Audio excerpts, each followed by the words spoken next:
Assalamualaikum warahmatullahi wabarakatuh. Kisah Nabi Isa alaihissalam. Allah menciptakan manusia berpasangan, yaitu laki-laki dengan perempuan. Apabila kedua insan yang berbeda jenis ini dipertemukan, mereka dapat melahirkan keturunan atau anak. Oleh karena itu, mereka disebut orang tua dari anak tersebut. Orang tua yang soleh dan soleha akan menurunkan anak yang soleh atau soleha pula, seperti halnya dengan Imran dan istrinya. Keluarga Imran termasuk orang-orang pilihan yang diberi kelebihan atau keistimewaan oleh Allah dalam Al-Quran surat Al-Imran ayat 33 yang artinya, sesungguhnya Allah telah memilih Adam, Nuh, keluarga Ibrahim dan keluarga Imran melebihi segala umat pada masa masing-masing. Karena ketaatan dan keikhlasan Imran dan istrinya dalam beribadah, Allah mengabulkan nazar yang diucapkan oleh istri Imran. Keluarga Imran diberi keturunan seorang anak perempuan yang diberi nama Maryam. Maryam selalu mendapat perlindungan dan pemeliharaan dari Allah Subhanahu wa Ta'ala, baik secara langsung maupun tak langsung. Contoh pemeliharaan secara langsung Allah adalah menyediakan makanan saat Maryam di dalam mihrab. Sedangkan contoh secara tidak langsung adalah Allah mempercayakan Zakaria untuk mengasuh Maryam. Hak asuh tersebut didapat dengan melakukan undian melemparkan pena. Dan dengan kehendak Allah undian tersebut dimenangkan oleh Zakaria, seperti yang diterangkan dalam Al-Quran surat Al-Imran ayat 44. Dengan selalu mendengarkan perintah Allah dan bimbingan Zakaria, Maryam tumbuh menjadi perempuan solehah yang taat beribadah, selalu menjalankan perintah Allah dan menjauhi larangan Allah. Allah juga menjadikan Maryam sebagai perempuan pilihan yang mempunyai kelebihan dan keistimewaan daripada perempuan lain di masanya. Maryam adalah perempuan suci yang tidak pernah menyentuh dan tersentuh oleh laki-laki. Namun dengan kehendak dan kuasa Allah, ia menjadi wanita pilihan yang pada saat ditentukan akan melahirkan seorang nabi dan rasul, yaitu Isa Al-Masih. Saat waktu yang telah ditentukan tiba, Allah memerintahkan Ruh Kudus atau malaikat Jibril menemui Maryam dalam bentuk manusia yang sempurna. Malaikat Jibril menyampaikan firman Allah tentang anugerah yang akan diterima Maryam. Dalam Al-Quran surat Maryam ayat 19, Allah berfirman, Jibril berkata, sesungguhnya aku hanyalah utusan Tuhanmu untuk menyampaikan anugerah kepadamu, seorang anak laki-laki yang suci. Mendengar firman Allah melalui perkataan malaikat Jibril tersebut, Maryam terkejut dan bertanya, seperti halnya yang diceritakan pada Al-Quran surat Maryam ayat ke-20. Maryam berkata, bagaimana mungkin aku mempunyai anak laki-laki, padahal tidak pernah ada laki-laki yang menyentuhku dan aku bukan seorang pezina. Surat Maryam ayat 20. Pada ayat berikutnya, malaikat Jibril menjawab pertanyaan Maryam sesuai yang difirmankan Allah.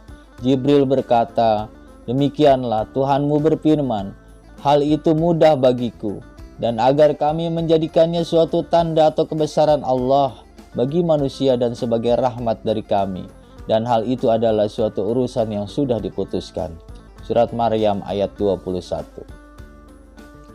Kemudian dengan izin Allah, Maryam pun mengandung walaupun tanpa disentuh atau diintimi laki-laki terlebih dahulu.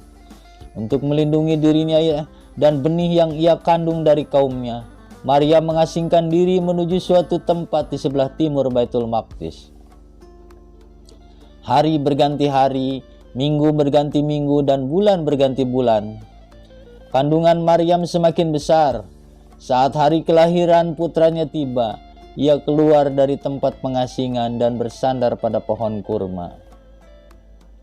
Ia merasakan gerakan sangat kuat di dalam perutnya. Gerakan tersebut mendorong keluar dari perutnya dan rasa sakit pun menderaknya. Rasa sakit yang teramat sangat menyebabkan ucapan rasa putus asa keluar dari mulutnya. Kondisi Maryam tersebut diceritakan dalam Al-Quran surat Maryam ayat 23. Allah berfirman, Kemudian rasa sakit akan melahirkan memaksanya bersandar pada pangkal pohon kurma. Maryam berkata, "Wahai, betapa baiknya aku mati sebelum ini dan aku menjadi seseorang yang tidak diperhatikan dan dilupakan." Surat Maryam ayat 23. Mendengar ucapan tersebut, Allah memerintahkan Jibril untuk menghibur Maryam. Hal ini sesuai dengan firman-Nya dalam Al-Quran surat Maryam ayat 24-26. Maka Jibril berseru kepadanya dari tempat yang rendah, "Janganlah engkau bersedih hati, sesungguhnya Tuhanmu telah menjadikan anak sungai di bawahmu, dan goyanglah pangkal pohon kurma itu ke arahmu, niscaya pohon itu akan menggugurkan buah kurma yang masak kepadamu. Maka makan dan minum dan bersenang hatilah engkau." Surat Maryam ayat 24-26. Maryam telah melahirkan putranya dengan baik. Ia bersyukur karena proses kelahiran berjalan dengan lancar dan bayi yang ia lahirkan sehat. Untuk mengembalikan stamina tubuhnya, ia pun menikmati makanan dan minuman yang telah disediakan Allah kepadanya. Pohon kurma yang menjadi tempat bersandar ia goyang-goyangkan hingga buahnya berjatuhan. Kemudian buah kurma tersebut ia makan untuk menghilangkan rasa haus dan melancarkan menelan buah kurma. Ia ambil air sungai yang berada di bawahnya. Tempat kelahiran Isa ibnu Maryam ini disebut dengan Baitul Lahmi atau Bethlehem, 9,5 kilometer sebelah timur Yerusalem. Setelah beristirahat dan memulihkan kondisi tubuh, Maryam membawa putranya pulang ke tempat kaumnya. Namun demikian, sebelum ia membawa pulang putranya, Allah memerintahkan supaya Maryam berpuasa bicara terhadap segala pertanyaan yang diajukan kepadanya oleh siapapun. Perintah Allah kepada Maryam tersebut terdapat pada surat Maryam ayat 26, yang artinya, "Jika engkau melihat seseorang, maka katakanlah, sesungguhnya aku telah bernazar berpuasa untuk Tuhan yang Maha Pengasih, maka aku tidak akan bicara dengan siapapun pada hari ini." Surat Maryam ayat 26. Setelah Maryam sampai di tempat kaumnya, mereka terkejut oleh apa yang dibawa Maryam. Mereka tahu benar bahwa Maryam adalah perempuan baik-baik yang belum menikah dan dari keluarga yang baik pula. Tetapi bayi yang telah dibawa oleh Maryam menjadikan mereka ragu atas apa yang mereka yakini sebelumnya. Bahkan di antara mereka ada yang menuduh bahwa bayi yang digendong oleh Maryam adalah hasil perzinahan. Segala pertanyaan dan tuduhan yang ditujukan oleh Maryam hanya ditanggapi dengan menunjuk ke arah anaknya. Ia sama sekali tidak mengeluarkan kata-kata dari mulutnya. Melihat bahasa isyarat yang dilakukan oleh Maryam, kaumnya pun kembali bertanya, "Bagaimana kami akan berbicara dengan anak kecil yang masih dalam ayunan?" Dengan kehendak dan kuasa Allah, tiba-tiba Isa putra Maryam yang masih bayi tersebut berbicara. Dalam Al-Quran surat Maryam ayat 30-33 dikisahkan tentang perkataan Isa yang masih bayi menanggapi pertanyaan kaumnya. Yang artinya, Isa berkata, "Sesungguhnya aku hamba Allah. Dia memberiku kitab Injil dan dia menjadikan aku seorang nabi. Dan dia menjadikan aku seorang yang diberkahi di mana saja aku berada. Dan dia memerintahkan kepadaku melaksanakan sholat dan menunaikan zakat selama aku hidup. Dan berbakti kepada ibuku. Dan dia tidak menjadikan aku seorang yang sombong lagi celaka. Dan kesejahteraan semoga dilimpahkan kepadaku pada hari kelahiranku, pada hari wafatku, dan pada hari aku dibangkitkan hidup kembali." Surat Maryam ayat 30-33.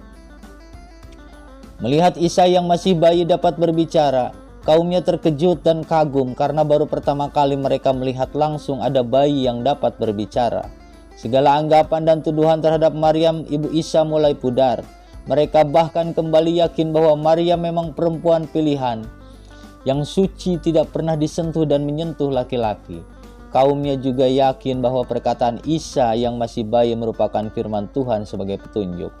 Mereka semakin yakin bahwa bayi Maryam adalah orang pilihan yang memiliki keistimewaan atau kelebihan yang kemudian akan dijadikan nabi dan rasul. Allah telah memperlihatkan kebesaran dan kekuasaannya. Allah telah menyelamatkan dan melindungi Maryam dan bayinya dari segala tuduhan atau fitnah dari kaumnya. Saat Isa ibnu Maryam lahir, Palestina menjadi jajahan bangsa Romawi. Kelahiran Isa yang istimewa tanpa ayah dan dapat berbicara ketika masih bayi, berusaha dirahasiakan oleh kaumnya dari bangsa Romawi. Hal itu dilakukan karena mereka berpendapat Isa ibnu Maryam akan menjadi penyelamat kaumnya. Bangsa Romawi yang berkuasa di wilayah Palestina dipimpin oleh Herodos yang sangat kejam. Ia dan pasukannya tidak segan membunuh siapa saja yang akan mengancam kedudukan dan keberadaan bangsanya di wilayah Palestina. Herodes memiliki banyak mata-mata yang tersebar ke seluruh wilayah jajahannya. Mata-mata tersebut diberi tugas untuk mengawasi dan mencari berita atau peristiwa apa saja yang terjadi di wilayah Palestina. Kepiawaian mata-mata bangsa Romawi tak diragukan lagi. Akhirnya di antara mereka mendengar berita tentang adanya bayi yang bisa bicara dan lahir tanpa seorang ayah. Herodes sang pemimpin yang mendengar berita tersebut segera mengadakan pertemuan dengan pejabat dan mata-mata mereka. "Apa benar kalian mendapatkan berita tentang bayi tanpa ayah bisa berbicara?" tanya Herodes. "Yang mulia, kami memang mendengar berita tersebut, tetapi setelah kami selidiki lebih lanjut kebenarannya, kami tidak menemukan bukti. Berita tersebut hanyalah cerita dari mulut ke mulut yang hanya dilebih-lebihkan," jawab salah seorang kepala mata-mata. "Yang mulia, kami telah mendapatkan bukti yang terpercaya. Berita tersebut saya dengar dari orang Majusi yang pandai dalam ilmu bintang. Orang Majusi itu mengatakan bahwa ia melihat dan sedang mengejar arah bintang yang menyala lebih terang di suatu langit. Mereka berpendapat itu adalah pertanda lahirnya seorang anak yang dapat menyelamatkan kaumnya," kata kepala mata-mata yang lain. "Bagaimana ia menyelamatkan kaumnya dan kaum yang mana yang ia selamatkan?" tanya Herodes lagi. "Maafkan saya yang mulia, saat kami akan menemui orang Majusi tersebut, mereka telah pergi dan kami tak menemukan jejaknya, sehingga kami tidak dapat menjawab pertanyaan yang mulia," jawab mata-mata Herodes. "Kalau begitu, carilah pendeta Yahudi dan suruh dia menghadapku," perintah Herodes pada pasukannya. Herodes tidak berkenan atas jawaban bawahannya. Tidak menunggu lama datanglah seorang pendeta Yahudi menghadap Herodes. "Apakah engkau mengetahui adanya berita tentang bayi tanpa ayah dapat berbicara? Dan apakah agamamu membenarkan kelahirannya sebagai penyelamat bagi kaumnya?" tanya Herodes penuh selidik. Mendengar pertanyaan tersebut, pendeta Yahudi tidak ingin terjebak oleh pertanyaan Herodes. Ia pun ingin berhati-hati dengan berbohong sedikit karena tidak ingin mendapat kesulitan bila menjawab secara jujur. Sebenarnya ia juga melihat sendiri Isa dapat berbicara. "Memang benar yang mulia, saya mendengar berita tersebut dan kedatangannya di muka bumi ini diyakini sebagai sang penyelamat. Tetapi perlu saya luruskan bahwa keyakinan tersebut sudah ada sejak ratusan tahun yang lalu. Sepertinya Tuhan sangat peduli dengan keyakinan agama kami," jawab pendeta Yahudi. "Aku tidak pernah peduli dengan agamamu dan kedatangan agama baru di wilayah jajahanku. Tetapi aku akan menindak tegas dan kejam suatu kaum yang akan meruntuhkan kekuasaan Romawi di wilayah ini," jawab Herodes. "Secara pribadi, apakah kamu juga membenarkan adanya bayi lahir tanpa ayah dan dapat berbicara?" tanya Herodes kembali kepada pendeta. "Yang mulia, apakah ada orang yang percaya begitu saja mendengar berita bayi lahir tanpa ayah dan dapat berbicara?" Jawaban pertama yang ia katakan pasti tidak mungkin atau mustahil terjadi, jawab pendeta yang merasa pertanyaan Herodes memojokkannya.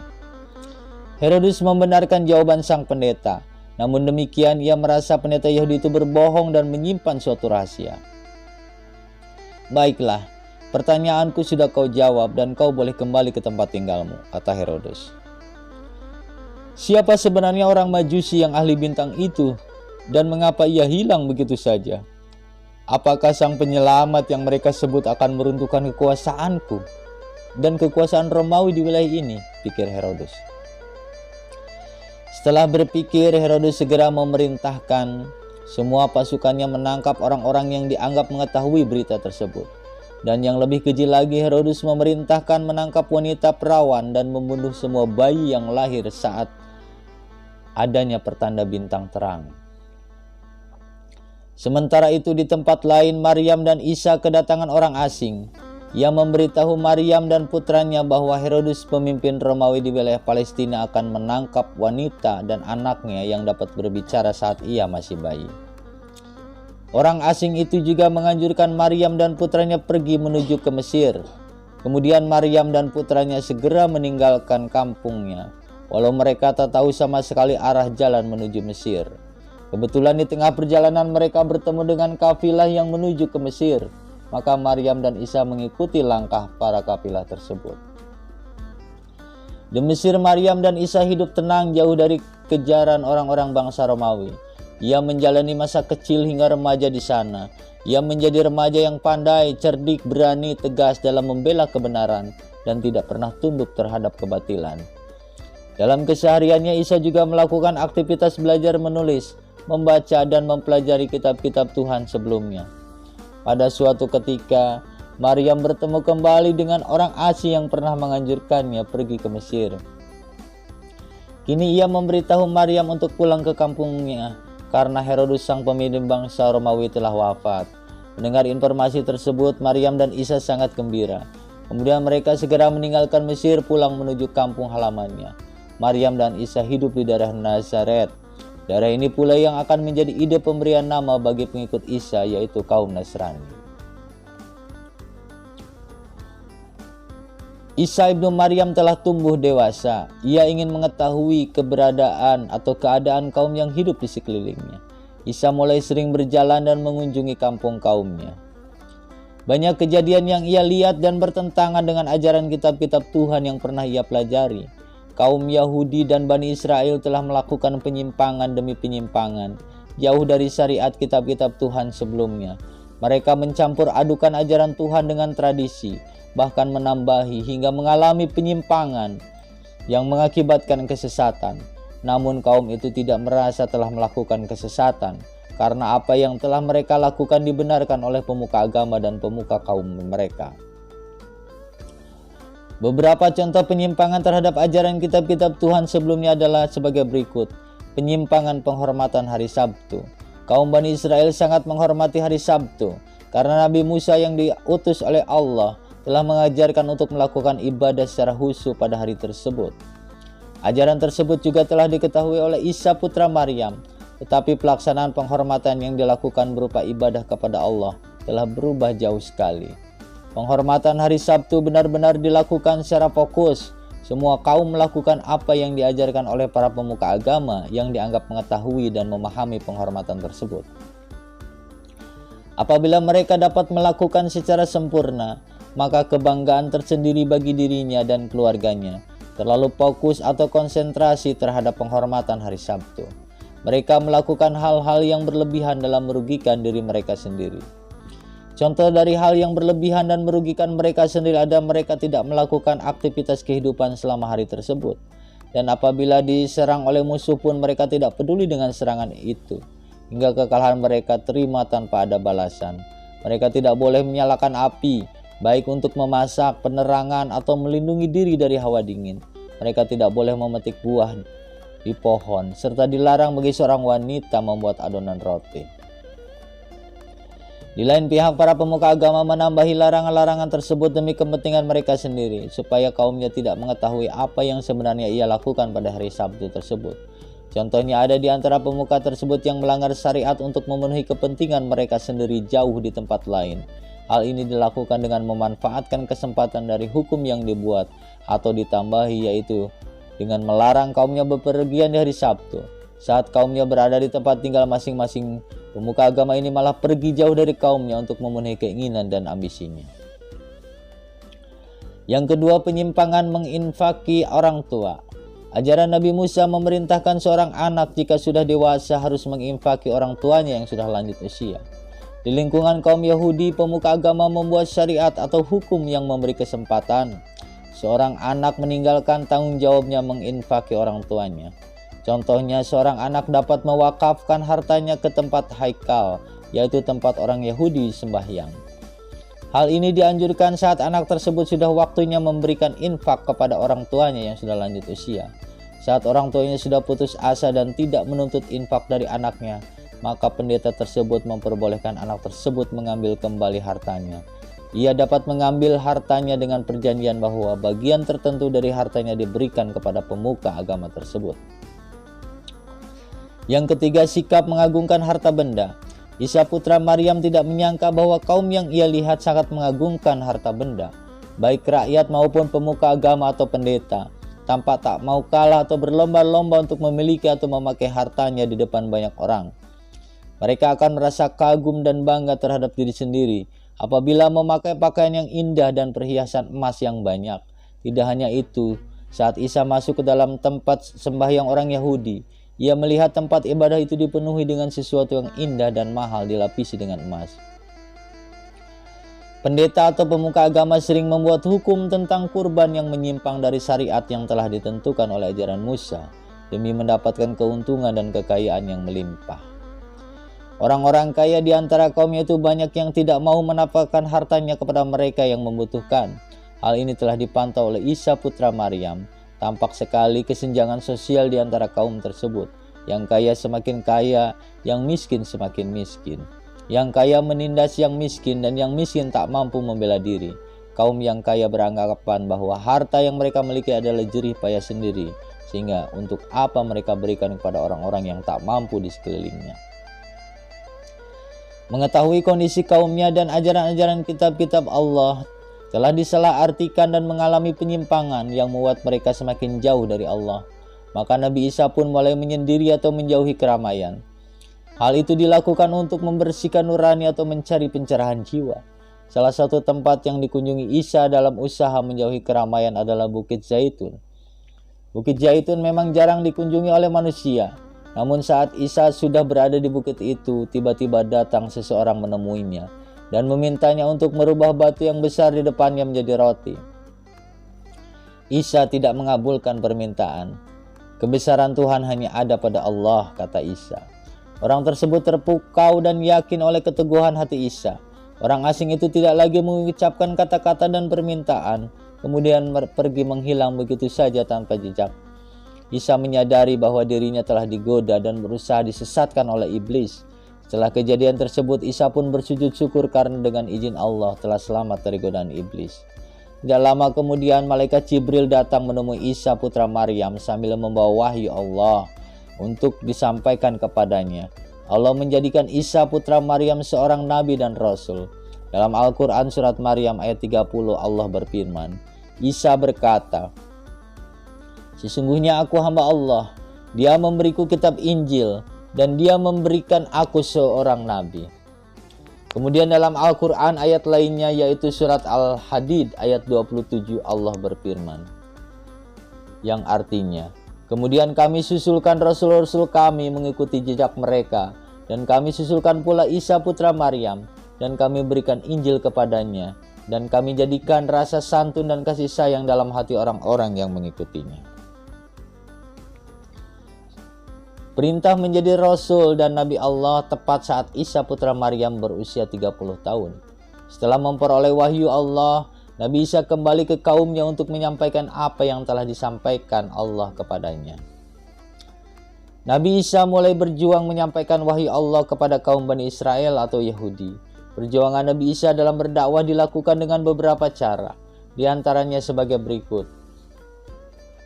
Menentang penyimpangan ajaran Tuhan dan tradisi yang menyesatkan. Dengan berani dan tegas Nabi Isa menyampaikan syariat-syariat yang benar dan diridhoi oleh Allah. Beliau mengajak kaum Bani Israel kembali ke jalan yang lurus dan meninggalkan segala bentuk bid'ah dan penyimpangan yang telah dibuat oleh pemuka agama dan pemuka adat mereka. Nabi Isa mulai menentang ajaran dan kebiasaan tradisi kaumnya. Penghormatan hari Sabtu yang tidak memperbolehkan memetik buah dilanggarnya dengan cara memetik buah di hari Sabtu dan diberikan buah tersebut kepada anak kecil dan kaum yang tidak bisa menikmati hidangan buah.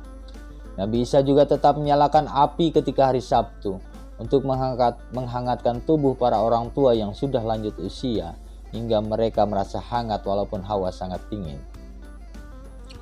Yang kedua, memberikan teladan yang baik dan benar. Walaupun Nabi Isa berani dan tegas dalam membela kebenaran, bukan berarti beliau mengajak kaumnya menuju ke jalan lurus dengan cara kekerasan. Beliau menyampaikan ajaran Allah dengan penuh kasih sayang tanpa harus melalui paksaan. Yang ketiga, menggunakan mukjizat dari Allah. Dakwah Nabi Isa yang terang-terangan telah diketahui oleh para pemuka agama atau pendeta kaum Bani Israel. para pendeta tersebut tak berkenan dengan dakwah Nabi Isa yang jelas-jelas menentang syariat-syariat ajaran yang sudah ada sebelumnya. Pendeta-pendeta itu juga tidak senang apabila kaumnya mengikuti ajaran Nabi Isa dan mempunyai agama baru. Berbagai upaya dilakukan untuk menghentikan dakwah Nabi Isa. Ejekan dan fitnah selalu ditujukan pada Nabi Isa agar kaum Bani Israel tidak mempercayai apa yang disampaikan olehnya. Selain itu, para pendeta juga menginginkan bukti kepada Isa putra Maryam jika dirinya seorang nabi yang diutus oleh Allah ke bumi. Keinginan pendeta tersebut sebenarnya hanya untuk menghilangkan pengaruh dan wibawa Nabi Isa. Nabi Isa tak pernah putus asa dalam menghadapi segala kebatilan yang menghadangnya. Beliau terus berusaha mengajak kaumnya untuk bertobat dan menuju ke jalan yang lurus yang diridhai Allah. Nabi Isa juga tidak ingin melihat kaumnya terus terjebak dalam kesesatan yang ditimbulkan oleh setan dan orang-orang yang menginginkan keuntungan pribadi. Dengan izin Allah, Nabi Isa diberi mukjizat untuk meyakinkan kaumnya bahwa beliau benar-benar Nabi dan Rasul Allah. Beberapa bentuk mukjizat yang diberikan kepada Nabi Isa diantaranya adalah Nabi Isa membuat bentuk burung dari tanah liat, kemudian dengan izin dan kuasa Allah, tanah liat yang ditiupnya itu dapat hidup menjadi burung. Yang kedua, seseorang yang buta sejak ia lahir dengan izin Allah dapat disembuhkan oleh Nabi Isa hingga dapat melihat seperti orang yang normal lainnya. Yang ketiga, Nabi Isa juga dapat menyembuhkan penyakit kusta yang pada saat itu sangat ditakuti oleh kaumnya dan belum ada obatnya. Yang keempat, dengan izin dan kuasa Allah, Nabi Isa dapat menghidupkan kembali orang yang sudah meninggal dunia. Ada 3 kisah yang menceritakan bahwa Nabi Isa menghidupkan orang yang sudah meninggal, yaitu sebagai berikut. Beliau dapat menghidupkan sahabat yang bernama Eliezer. Eliezer sebelum meninggal dunia menderita sakit parah. Segala upaya telah dilakukan untuk menyembuhkan sakitnya.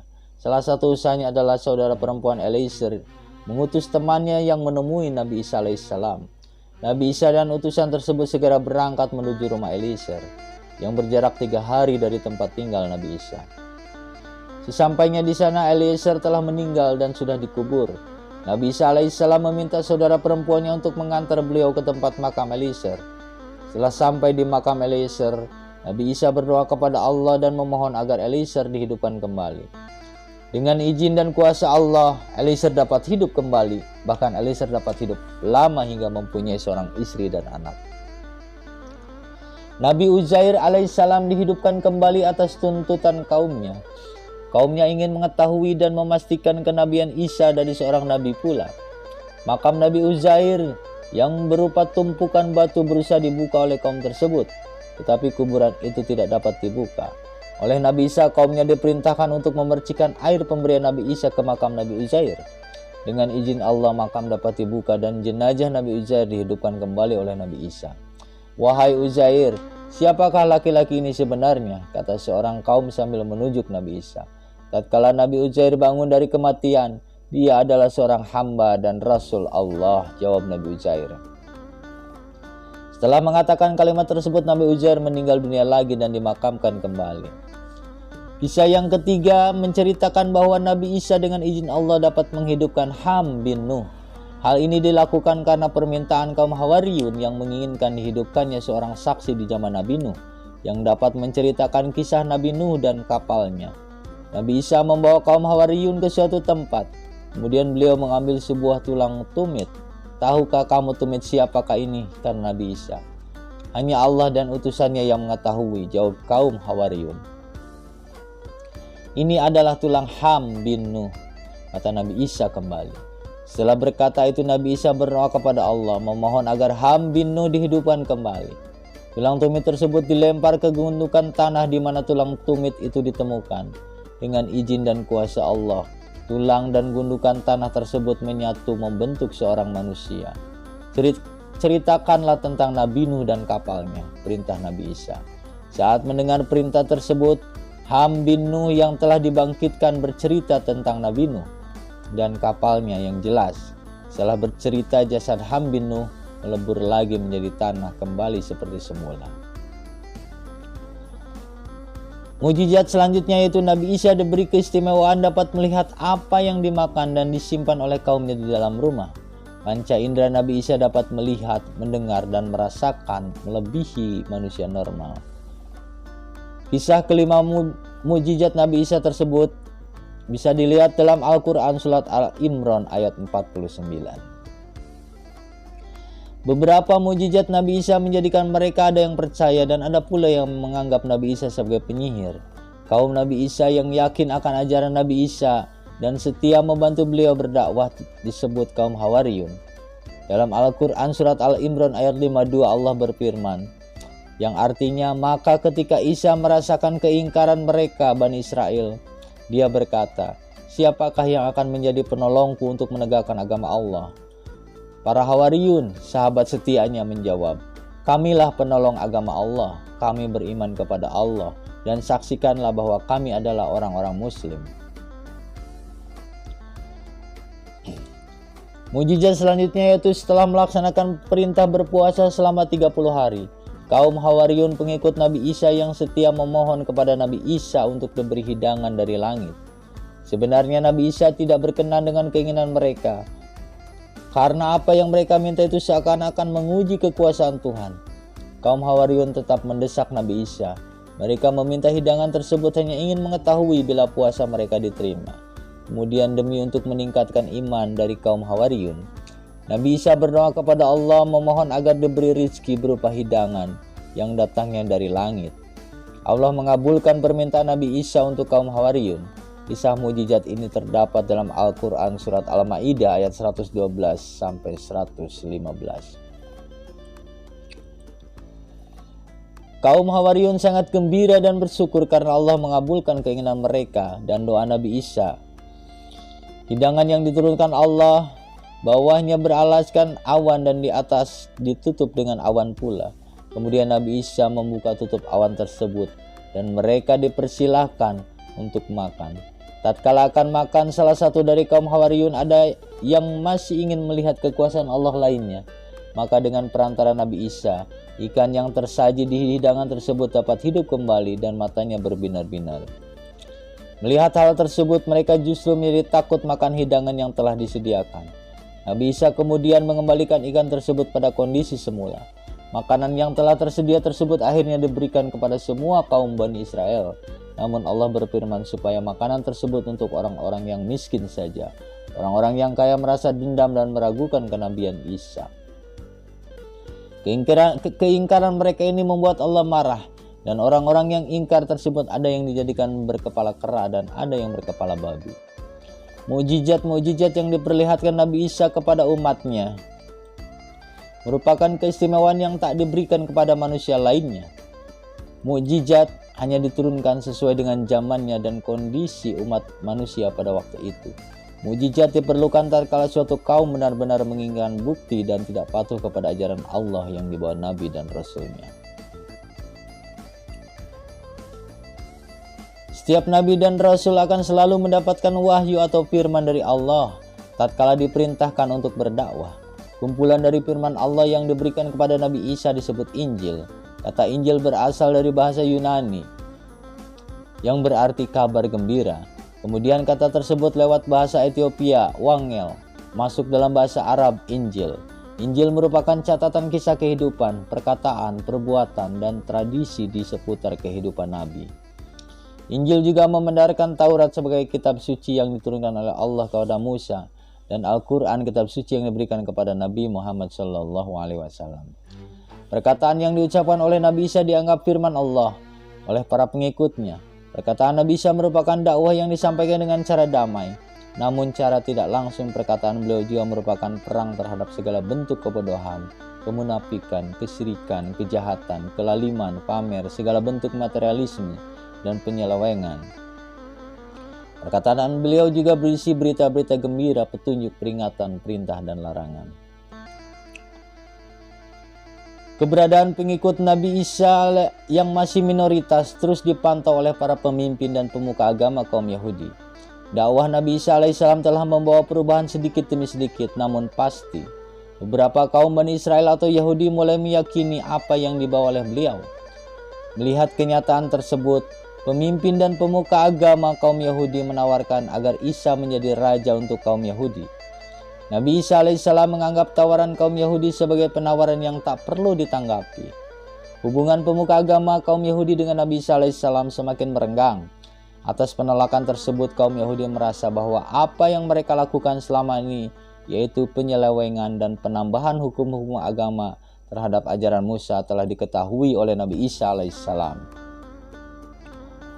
Untuk menutupi segala kesalahan dan aib yang telah mereka lakukan, para pemuka agama tersebut mengadakan pertemuan demi kehormatan dan mempertahankan sesuatu yang telah mereka miliki. Maka para pemuka agama tersebut bersepakat untuk menurunkan wibawa dan membunuh Nabi Isa alaihissalam. Langkah untuk menurunkan wibawa Nabi Isa alaihissalam adalah para pemuka agama kaum Yahudi mengundang Nabi Isa di sebuah pertemuan terbuka bagi siapapun. Di forum itu Nabi Isa dituduh dan difitnah di depan halayak ramai. Mereka menyebut Nabi Isa sebagai tukang sihir, mengatakan bahwa Nabi Isa adalah anak haram, dan bahkan memfitnah ibu Nabi Isa berbuat zina. Perbuatan para pemuka agama Yahudi ini benar-benar keterlaluan. Atas perbuatan mereka, Nabi Isa berdoa kepada Allah memohon keadilan. Doa Nabi Isa alaihissalam adalah, "Ya Allah, Engkau adalah Tuhanku, dan aku dikeluarkan dari ruh-Mu. Aku juga diciptakan dari kalimat-Mu, dan aku mendatangi mereka bukan atas keinginanku. Oleh karena itu, kutuklah orang yang mencelaku dan ibuku." Doa Nabi Isa dikabulkan oleh Allah. Mereka yang menghina dan menuduh Nabi Isa, wajahnya dirubah oleh Allah menjadi wajah babi. Sedangkan langkah yang dilakukan untuk membunuh Nabi Isa alaihissalam adalah mereka menuduh beliau ingin merebut kekuasaan dari pemerintahan bangsa Romawi. Tindakan ini dilakukan setelah mereka berdebat sengit dengan Nabi Isa dan pengikutnya. Perdebatan tersebut hampir berlanjut dengan perkelahian fisik. Namun Nabi Isa dapat melerai para pemimpin agama kaum Yahudi dan pengikutnya dengan mengingatkan mereka bahwa kita berada di rumah Tuhan. Tidak seharusnya ada peristiwa seperti ini. Teriakan Nabi Isa melerai perdebatan dan perkelahian. Sepulang dari tempat peribadatan, Nabi Isa mendapat wahyu dari Allah. Beliau diberitahu bahwa misinya akan berakhir. Nabi Isa akan meninggalkan dunia dan diangkat oleh Allah. Perintah tersebut dapat diartikan sebagai pertolongan Allah kepada Nabi Isa alaihissalam dari kejahatan orang-orang Yahudi. Firman Allah Subhanahu wa taala dalam Al-Qur'an surat Al-Imran ayat 54 dan 55 sebagai berikut, yang artinya, "Dan mereka orang-orang kafir membuat tipu daya, maka Allah pun membalas tipu daya, dan Allah sebaik-baik pembalas tipu daya. Ingatlah ketika Allah berfirman, 'Wahai Isa, Aku mengambilmu dan mengangkatmu kepadaku, serta menyucikanmu dari orang-orang yang kafir, dan menjadikan orang-orang yang mengikutimu di atas orang-orang yang kafir hingga hari kiamat. Kemudian kepadaku engkau kembali, lalu aku diberi keputusan tentang apa yang kamu perselisihkan.'" Firman Allah tersebut disampaikan Nabi Isa kepada ibu dan para pengikutnya. Perdebatan dan perselisihan yang telah terjadi membuat pemuka agama kaum Yahudi bersikeras untuk melaporkan tuduhan adanya perbuatan kekuasaan oleh Nabi Isa kepada Hakim Pilatus, yang saat itu memimpin kekuasaan bangsa Romawi di wilayah kaum Bani Israel. Mendengar laporan tersebut, Hakim Pilatus segera memerintahkan pasukannya untuk mencari dan menangkap Nabi Isa alaihissalam. Pencarian yang dilakukan pasukan Hakim Pilatus tidak berjalan dengan lancar. Mereka tidak mudah begitu saja menemukan Nabi Isa. Setiap jam dan setiap hari mereka berkeliling menelusuri semua sudut wilayah kaum Bani Israel yang dikuasai oleh bangsa Romawi. Sulitnya mencari Nabi Isa, pasukan Romawi menggunakan cara lain, yaitu mengejar dan menangkap para pengikut Nabi Isa alaihissalam terlebih dahulu. Hal itu dilakukan untuk mencari informasi tentang keberadaan Nabi Isa. Secara tepat, karena pasukan bangsa Romawi beranggapan hanya para pengikut setia Nabi Isa saja yang mengetahui di mana keberadaan Nabi Isa alaihissalam. Satu demi satu pengikut setia Nabi Isa alaihissalam ditangkap. Namun para pengikut setia Nabi Isa selalu berkilah dengan mengatakan, "Aku bukan teman dia." Setiap kali kalimat pengakuan tersebut dikatakan, pasukan bangsa Romawi melepaskannya. Setelah berulang kali terjadi kejadian tersebut, datanglah seorang pengikut Nabi Isa yang bersedia mengatakan di mana beliau berada. Ia berkata, "Imbalan apa yang kalian berikan jika aku mengatakan di mana Isa Al-Masih berada?" Perkataannya langsung dijawab dengan beberapa uang dirham. Melihat banyaknya uang yang diterima, maka ia pun segera mengatakan di mana Isa Al-Masih berada. Dengan gerak cepat, pasukan Romawi segera mengepung dan mencari Nabi Isa di tempat yang telah ditunjuk oleh pengikutnya yang bernama Yudas. Pasukan Romawi menemukan Nabi Isa kemudian menangkapnya dan dibawa ke markas Romawi. Namun orang yang dilihat dan ditangkap sebagai Nabi Isa tersebut sebenarnya bukanlah Nabi Isa. Allah telah menyerupakan wajah seseorang seperti Nabi Isa, sedangkan Nabi Isa diangkat oleh Allah ke langit sebelum orang Romawi dapat menemukannya. Orang yang telah diserupakan Nabi Isa mengalami siksaan, hinaan, atau caci maki yang sangat menyakitkan. Ia pun disalib di sebuah bukit hingga ajalnya tiba. Orang Yahudi dan Nasrani hingga sekarang masih beranggapan bahwa yang disalib oleh pasukan Romawi adalah Nabi Isa putra Maryam.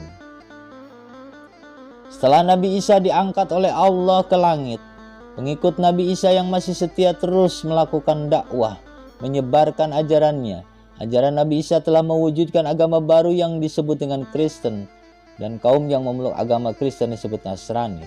Kisah hidup dan apa yang telah disabdakan yang bersumber dari Allah dan diajarkan kepada muridnya telah dibukukan dan menjadi sebuah kitab suci yang bernama Injil.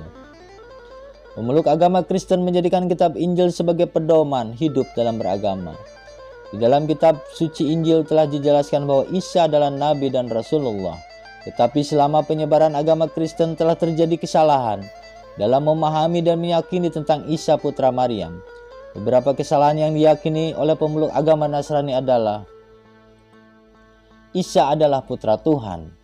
Isa adalah Tuhan. Kelahiran Isa tanpa seorang ayah dari kandungan ibunya yaitu Maryam telah disalahpahami oleh kaum Nasrani. Kelahiran Isa yang dikehendaki Allah hanya dengan firman kun fayakun dianggap sebagai kehendak seorang ayah atas anaknya. Mereka beranggapan bahwa Allah adalah ayah dari Isa. Isa putra Maryam diyakini sebagai putra Tuhan yang akan menjadi juru penyelamat bagi kaumnya. Keyakinan ini terus ditanamkan kepada anak cucu keturunan selama bertahun-tahun, bahkan berabad-abad hingga sekarang. Saat kehadiran Nabi dan Rasul yang terakhir yaitu Nabi Muhammad SAW pun keyakinan tersebut tetap bertahan, tak tergoyahkan. Bahkan pernah timbul perdebatan antara kaum Nasrani Najran dan Nabi Muhammad SAW. Untuk menjawab perdebatan tersebut, Allah menurunkan wahyu kepada Nabi Muhammad SAW. Allah berfirman dalam Al-Quran surat An-Nisa ayat 171 yang artinya, "Wahai ahli kitab, janganlah kamu melampaui batas dalam agamamu, dan janganlah kamu mengatakan terhadap Allah kecuali yang benar. Sungguh Al-Masih Isa putra Maryam itu adalah utusan Allah dan yang diciptakan dengan kalimatnya yang disampaikannya kepada Maryam dan dengan tiupan roh darinya. Maka berimanlah kepada Allah dan Rasul-Rasul Allah. Dan janganlah kamu mengatakan Tuhan itu tiga. Berhentilah dari ucapan itu. Itu lebih baik bagimu. Sesungguhnya Allah Tuhan yang Maha Esa. Maha suci Dia dari anggapan yang mempunyai anak. Miliknya lah apa yang ada di langit dan apa yang ada di bumi. Dan cukuplah Allah sebagai pelindung." Surat An-Nisa ayat 171. Nabi Muhammad juga mendapat firman dari Allah untuk disampaikan kepada umatnya tentang persepsi umat Nasrani bahwa Isa Al-Masih adalah Tuhan. Dan firman itu juga menjadi peringatan bagi kaum muslim dan umat lainnya. Dalam Al-Quran surat Al-Maidah ayat 17 Allah berfirman yang artinya, "Sungguh telah kafirlah orang yang berkata sesungguhnya Allah itu dia Al-Masih putra Maryam. Katakanlah Muhammad, siapakah yang dapat menghalang-halangi kehendak Allah jika Dia hendak membinasakan Al-Masih putra Maryam beserta ibunya dan seluruh manusia yang berada di bumi." Pada surat Al-Maidah ayat 72, Allah juga memberi sanggahan dan peringatan terhadap persepsi kaum Nasrani tentang Nabi Isa sebagai Tuhan. Firman Allah yang artinya sungguh telah kafir bagi orang-orang yang berkata sesungguhnya Allah itu Al-Masih putra Maryam. Padahal Al-Masih sendiri berkata, "Wahai Bani Israel, Sembahlah Allah, Tuhanku dan Tuhanmu. Sesungguhnya barang siapa yang mempersekutukan sekutu dengan Allah, maka sungguh Allah mengharamkan surga baginya dan tempatnya ialah neraka.